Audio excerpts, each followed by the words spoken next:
Hi friends, இன்றைக்கி தர்பூசணியை வச்சு நம்ம கூட்டு செஞ்சு நம்ம சாப்பிட்லாமா? இப்போ நார்மலாக நம்ம என்ன பண்ணுவோம், தர்பூசணியை அப்படியே சாப்பிடுவோம் இல்லையா? இல்லைன்னா நம்ம ஜூஸாக போட்டு சாப்பிடுவோம்.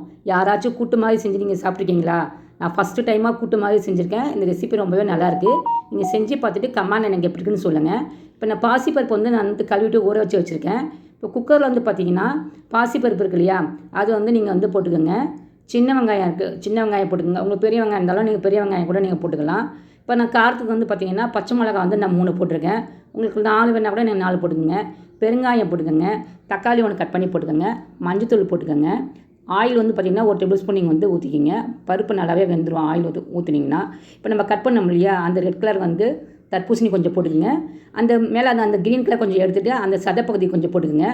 உப்பு போட்டு மூடி போட்டு நீங்கள் 2 விசில் விடுங்க. நல்லாவே வெந்துடும். தாளிப்பு போட்டுக்கோங்க. கடுகு, ஜீரகம், காஞ்ச மிளகாய், கருவேப்பிலை போட்டுக்கோங்க. இது ஒயிட் ரைஸுக்கு நல்லாயிருக்கும், சப்பாத்திக்கு ரொம்ப நல்லாயிருக்கும்.